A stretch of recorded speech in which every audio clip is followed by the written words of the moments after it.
Assalamualaikum warahmatullahi wabarakatuh. Perkenalkan, nama saya Fit Alfia Eskom, dosen S1 Prodi Teknik Informatika pada Universitas Sahaja.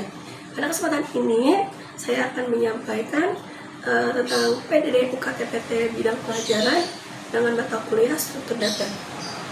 Ini struktur data ini adalah termasuk salah satu mata kuliah utama dalam ilmu komputer, karena mempelajari ilmu pemrograman dasar di mana fondasi setiap program komputer adalah data dan algoritma. Nah, maka struktur data ini mempelajari bagaimana data harus disusun ataupun dibangun atau dibentuk untuk selanjutnya data tersebut akan disimpan ke dalam media penyimpanan secara efektif dan efisien, sehingga data tersebut dapat digunakan kembali dari media penyimpanan untuk diolah di memori utama komputer. Nah, capaian pembelajaran pada mata kuliah struktur data adalah mahasiswa mampu mengimplementasikan struktur data dan algoritma secara efisien untuk membangun sebuah program ataupun sistem informasi menggunakan bahasa pemrograman C++ atau bahasa pemrograman lainnya. Materi pembelajaran ini meliputi struktur data, definisinya, jenis-jenis tipe data, definisi dan jenis proses algoritma, notasi algoritma, definisi dan tanda operator, kemudian ada definisi dan contoh proses perhitungan array ataupun array, ada array dimensi 1 dan array dimensi 2, kemudian definisi sorting atau pengurutan. Dalam struktur data ada 4 metode sorting. Yang pertama ada bubble sort, selection sort, quick sort, dan merge sort. Kemudian juga ada metode tumpukan ataupun stack, ada metode antrian atau quick, ada metode linked list, dan metode pohon binat atau metode binary tree, dan terakhir ada metode graph. Nah, sistem pembelajaran pada kelas ini dilakukan dengan cara tatap muka atau sinkronus selama 100 menit untuk tiap pertemuannya, dengan bentuk pembelajaran yaitu secara DIA, yaitu Delivery, Interaction, dan Assessment. Mana delivery adalah dosen menyampaikan materi sesuai dengan bahan ajar dengan cara menyampaikan materi secara ceramah kepada mahasiswa, dan diikuti dalam proses interaction di mana ada kegiatan tanya jawab terkait materi bahan pelajaran antara dosen dan mahasiswa ataupun respon mahasiswa terhadap dosen dari kegiatan belajar mengajar yang dilakukan di kelas. Kemudian ada assessment, yaitu memberikan penilaian secara terbuka kepada mahasiswa baik dari tugas ataupun kuis yang dilaksanakan selama proses KBM di kelas, karena metode pembelajaran yang digunakan dalam kelas ini adalah problem based learning, di mana mahasiswa tuh harus aktif dan selalu berpikir kritis untuk mampu menyelesaikan berbagai latihan soal, baik itu dari tugas maupun kuis. Karena penilaian terhadap hasil belajar mahasiswa itu diambil berdasarkan nilai tugas mandiri ataupun kelompok sebesar 15%. Kemudian ada nilai kuis itu sebesar 15% yang dilakukan sebelum UTS ataupun UAS. Kemudian ada ujian tengah semester sebesar 30%, dan yang terakhir ada ujian akhir semester sebesar 40%. Nah, di mana nanti hasil penelitian ini harus dilakukan secara adil, objektif, dan juga transparan dengan dukungan teknologi informasi untuk proses penilaiannya, di mana nanti semua hasil penilaian dapat diakses oleh mahasiswa pada web portal kampus, yaitu portal.anja.ac.id. Nah, berikut ini adalah video proses kegiatan belajar mengajar dalam kelas untuk mata kuliah struktur data.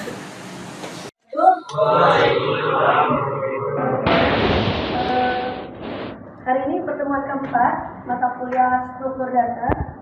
Ini masuk materi array dimensi 2, karena sebelumnya di pertemuan 3 itu tentang array dimensi 1. Jadi di struktur data ini kita membahas 2 dimensi array, yaitu dimensi 1 dan dimensi 2. Dan untuk pertemuan hari ini kita bahas materi tentang dimensi 2.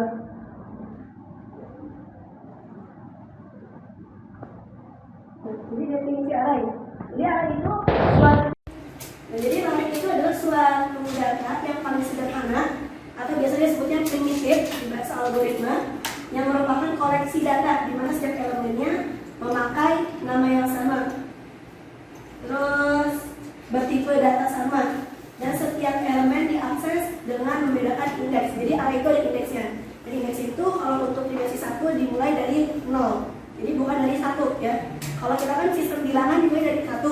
Kalau array dari 0. Oke, next. Nah, ini ada operasi pada array. Ada 2 jenis. Yang pertama ada retrieve, yang kedua ada update.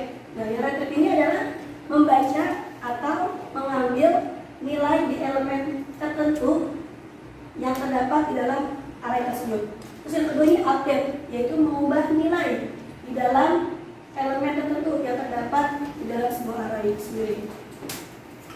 Next, nah ini karakteristik dan jenis array.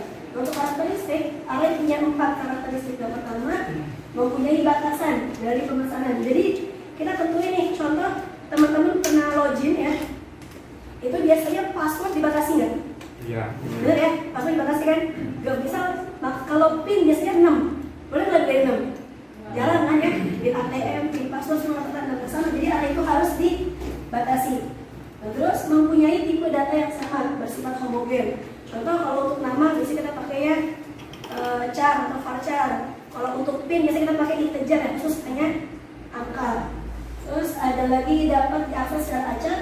Dan yang itu harus berurutan, itu terstruktur, makanya namanya struktur data. Nah, jenis array. Nah, ini jenis array yang kita bahas. Yang pertama ada array dimensi 1 atau one dimension array. Yang kedua ada array dimensi 2, yaitu two dimension array. Dan kita akan bahas yang jenis kedua. Ada nggak array dimensi 3? Ada ya, artinya. Tapi kita nggak pakai, kita pakai sampai kedua. Lanjut, array dimensi 2 masuk proses. Jadi array dimensi 2 ini adalah representasi atau pemetaan di dalam memori. Jadi ada 2 cara ya. Yang pertama membelah per baris, yang kedua membelah per kolom. Jadi array dimensi 2 itu terdiri dari baris dan kolom. Teman-teman tahu Excel? Nah, Excel itu terdiri dari 2 bagian kan ya? Baris dan kolom. Baris ke-1, kolom ke-1 berarti disama. Baris kedua, kolom kedua gitu ya. Sama array juga kayak gitu. Nah, ini contoh codingan dari array dimensi 2, nanti kita tadi saya jelaskan di akhir. Nah, ini cara membelah array dimensi 2 per baris. Ini contoh ada array berapa nilainya ya? 3 kali 3 ya. 3 baris, 3 kolom. Jadi ada baris pertama itu 5, 4, dan 6. Baris kedua ada nilainya 7, 3, dan 5. Baris terakhir itu ada 9, 2, dan 9. Nah, ini namanya disebutnya matriks. Tahu nggak? Teman-teman pernah belajar aljabar linear? Belajar banget. Belajar banget ya. Nah, ini kalau teman-teman ingat belajar aljabar linear itu ada yang namanya matriks, benar nggak? Iya benar. Nah, Benar. ini kita sebutnya array. Ini array dimensi 2 matriks itu. Ya, nah kayak gini. Ada baris pertama, baris kedua, baris ketiga. Nah, jadi ini satu baris pemetaan. 5, 4, 6. Baris pertama, baris kedua 7, 3, 5, dan baris terakhir 9, 2, 9. Jadi di sini yang dipelajari apa ya? Rumusnya. Rumus cara menentukan array berdasarkan baris. AD sama dengan B, B ini base, AD itu address. Yang cari alat pemetaannya di memori. Memori ada di mana? Di komputer ada, di handphone ada. Ada yang di semua perangkat ada namanya memori. Ini B plus dalam kurung P-1 dikali D ditambah dalam kurung Q-1 dikali LD. Dan LD nya lebar data, nanti ada contohnya. Next, ini pemetaan atau membelah array per kolom. Nilainya sama, matriksnya 3 kali 3 ya. Ini 5, 4, 6 untuk baris pertama. Baris keduanya ada 7, 3, dan 5. Dan baris terakhir ada 9, 2, dan 9. Rumusnya kurang lebih sama, yang beda cuma di sini nih, di Q sama di P. Kalau sebelumnya membelah baris itu P-1 dikali Y, kalau di kolom diubah jadi Q-1 dikali Y. Ini yang tadinya Q-1 dikali LD, sekarang diganti jadi P-1. Jadi bukan posisi antara Q dan P. Itu doang bedanya. Paham nggak ke sini? Paham ya? Ini jadi rumusnya ya, ini perbedaannya. Ada perbedaannya di sini di P-1, Q-1 sama di Q-1 dan P-1. Jadi gampang. Cuman ada 2 perbedaan. Next, kita lanjut ke contoh soal biar gampang. Karena bingung kalau lihat rumus, bener nggak? Bener ya? Di sini ada pelajaran kalkulus. ada banget. Nah, gimana pusingnya? Asik. Nikmat ya, nah, tahu ya pernah kayak gitu. Jadi array ini, struktur data ini belajar gimana caranya melakukan pemetaan data menggunakan rumus pertama. Kedua, diimplementasikan dalam bahasa pemrograman. Ujung-ujungnya kita kalau belajar data buat apa? Buat program ya kan? Nah, karena kan kita kuliahnya TI ya, teknik informatika, sistem informasi. Jadi semua yang berbau website, berbau bahasa pemrograman itu pasti butuh yang namanya algoritma dan data. Karena nggak ada bahasa program, cuma sekarang semua udah online ya, semua udah online, semua apa sudah berbasis web, karena berbasis mobile, benar? Ada nggak sekarang yang masih nulis kertas? Jarang. Jarang ya? Iya. Jarang. Semua pasti pengennya daftar mahasiswa baru aja via website. Nah, kita daftar itu pasti ada tampilan nama, form, formulir. Formulir itu isi pakai data bukan? Bisa nggak isi tanpa data? Nggak bisa ya, semua butuh data, baik itu datanya teks ataupun numerik sama. Ini fungsinya struktur data. Jadi kita harus tahu yang namanya data, itu data itu banyak banget jenisnya di dalam bahasa pemrograman.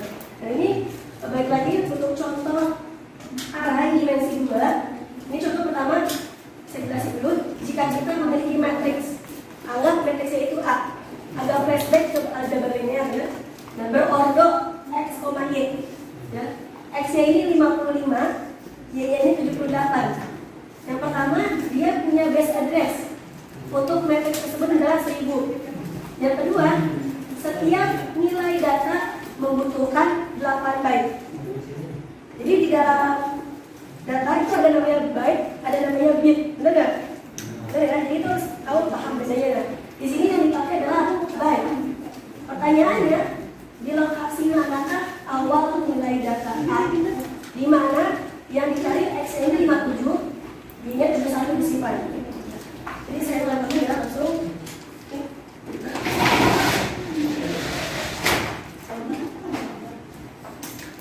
Next. Nah ini jawabannya kan, jadi kayak gini. Terus sekarang, ini saya jelasin. Jadi jika kita memiliki matriks A berordo X, Y, X-nya 55, Y-nya 78, kita tulis dulu rumusnya di sini. AD. AD ini alamat datanya dicari. Nah rumusnya B ini base address. Base addressnya adalah 1000 kita masukkan dulu ya. Terus ditambah ini. P-nya berapa? Jadi P-nya itu adalah 55 yang tadi nih, X, Y. Jadi X, Y itu bisa dianggap P, I. X sama dengan P, I sama dengan X sama dengan P, Y sama dengan I, gitu ya. Jadi di sini P-nya di input, yang dicari nih 57,71. Di sini dicari 57 dikurangi 1 dikali 78. 78 ini apa? Dia tahu kan? Ini rumus ya. Ini Y. Jadi rumusnya Y. Ini 78 masuk ke sini. Ditambah dalam kurung 71. 71 apa? Ki. Ini dari sini. Ini P, Ki. 57,71 itu adalah P, Ki. Dikurangi 1 dikali 8. 8 ini apa? 8 ini lebar data. Ya, yang 8 byte. Ini 8 byte. Ini LD, ini 8 byte. Nah, dia turun. Cara hitungnya ini penting banget. Jadi matematika itu ada yang namanya tingkat operasi. Tingkat operasi itu ada kali, bagi, tambah, minus. Mana yang didahulukan? Yang kali bagi dulu. Benar ya? Jadi kalian dulu di sini 1000 tetap turun di bagian pertama. Terus yang dalam kurung dulu diutamakan 57 dikurangi 1 itu adalah 56 dan 56 dikali 78 sehingga segini. Nanti ditambah dalam kurung lagi 71 dikurangi 1 adalah 70, ini fungsional kedua dikali 8. Pertanyaannya, ini tambah dulu apa kali dulu? Kali dulu. Salah. Kita utamakan yang dalam kurung. Yang dalam kurungnya adalah 4438. Karena 4368 ditambah 70. Ini kurung dulu nih. 4438. 1040 dia sampai akhir. Nah ini. Setelah kurung dalam kurung, maka dalam kurung ini kali 8. Hasilnya adalah 35.504. Baru ditambah 1000. Jadi hasil akhirnya AD-nya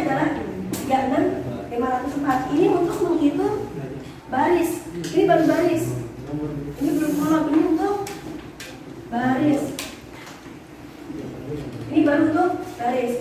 Jadi caranya ingat ya, utamakan di dalam kurung.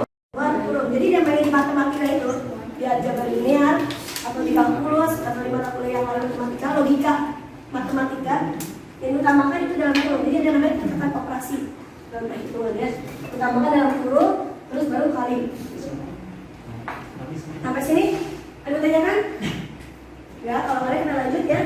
Next ke soal array untuk kolom. Nah ini rumus kolom.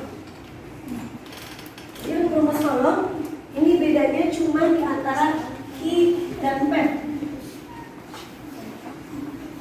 Untuk key-nya masih sama ya di sini. Ini jadi pad, ini jadi key. Nah, AD-nya sama 1000, base address-nya. Key min 1, 71, dikurangi 1 ini key-nya. Terus untuk pen-nya 57 dikurangi 1 ini pen-nya. Kita turunin dulu. 71 dikurangi 1 ini 70. Dikali 78 hasilnya 54, 60. Ditambah 57 dikurangi 1 itu adalah 56. Nah, kita utamakan dari dalam kurung nih. Tambah dulu keluar ya. 55 16 baru dikali 8. Setelah dikali 8 turun di sini. Nah, baru ya base address-nya bisa dijumlahkan dengan hasil yang lain. Hasilnya adalah 45.128 ini untuk kolom. Jadi ada dua cara rumus atau dua rumus untuk menghitung array dimensi 2. Yang pertama adalah menggunakan baris, yang kedua menggunakan kolom. Nanti saya contohkan kalau di program diimplementasikannya bagaimana, kan kita ujung-ujungnya bikin program ya. Ada nggak di sini nanti program skripsinya? Kalau anak TI, SI itu pasti bikin program. Ya kita next. Nah ini contoh array. Tadi saya udah jelasin ya cara hitungnya gimana. Yang diutamakan yang dalam kurung baru dijumlahkan dengan perkaliannya. Nah ini ada pertanyaan, ada soal.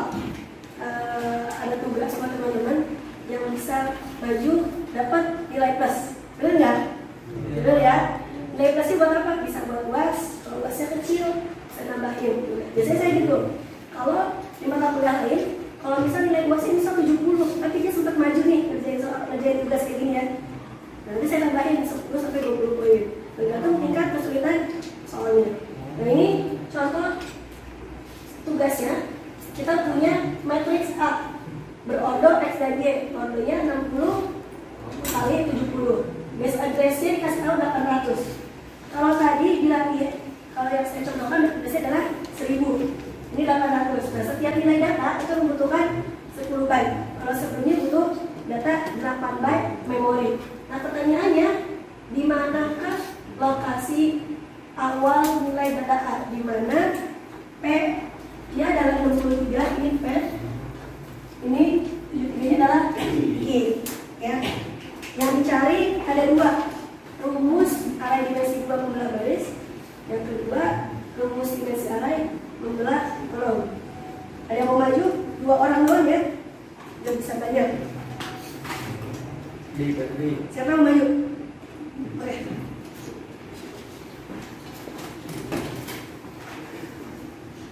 Ada lagi? Satu lagi? Ya, silakan. Dibagi 2 aja ya, tulis. Ditulis rumusnya jangan lupa. Jadi ini tugas buat nambah nilai. Benar nggak? Benar ya?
Kasih ya.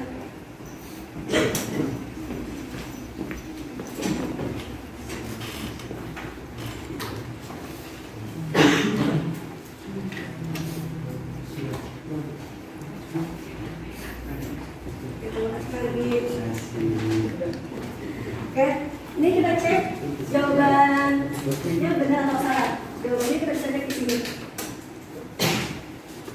Nah, ini dari jawabannya ya. Yang pertama untuk baris hasilnya adalah 48,020.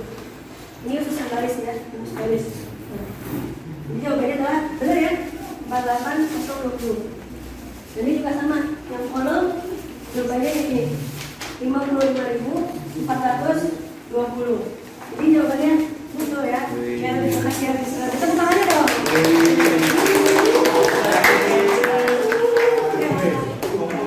Ya, teman-teman, gimana materi hari ini? Gampang atau susah? Oke ya. Ini gampang. Nah, udah seperti ini. Kita balik lagi oke ya. Ini kan arai pakai rumus ya. Nah, sekarang saya mau kasih tahu teman-teman kalau arai jadi ditransformasikan ke dalam bahasa program kayak gimana ya. Jadi jangan pusing gitu. Bikin pemrograman itu gampang, benar nggak? Enggak, itu susah. Itu susah ya. Kita coba dulu. Kelihatan nggak? Kelihatan nggak? Coba yang tinggi tolong dong. Ya, turunin lagi. Santiago, tolong dong turunin lagi. Santiago. Ya Ferdi juga, tolong Ferdi. Ya, siapa aja ya. Makasih siapa aja. Sampai kan? Gak usah, dia harus turunin aja. Turunin aja. Ini MVP.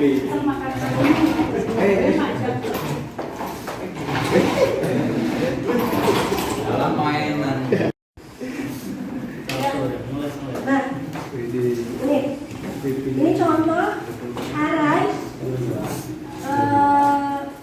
Bisa di zoom ya. Ya, nih. Kelihatan apa enggak? Kelihatan ya? Kelihatan ya. Jadi ini bahasa pemrograman C++. Teman-teman udah dengar nggak C++? Pasti di pertemuan pertama kuliah pasti ketemu algoritma dan pemrograman ya. Saya juga ngajarin C++ sama algoritma dan pemrograman. Dan ini contoh struktur atau source code untuk array dimensi 2 menggunakan C++. Array dimensi 2 bisa nggak pakai bahasa pemrograman C++? Bisa ya, bisa pakai Java, bisa pakai C#, bisa pakai DLT, gitu ya. Nah ini contoh yang paling gampang pakai C++. Ini yang pertama ada integer I dan J. I dan J ini sama kayak X, Y ya. Nah ini matriksnya berorder 3,2. Kalau tadi kita contohnya 3,3, ini matriksnya ya. Nih 3,2. Nilainya ada 4,5, 34,67, 8,9. Kita masuk ke algoritmanya langsung. Ini disebutnya case ya, looping. I for I sama dengan 0, I lebih kecil daripada 3. Maka I ini plus, berarti increment, ada penambahan data nilai. Lanjut lagi, for J sama dengan 0, J-nya lebih kecil daripada 2, maka J-nya plus. Di sini ada cout. Ada tahu cout mesti buat apa? Ada tahu?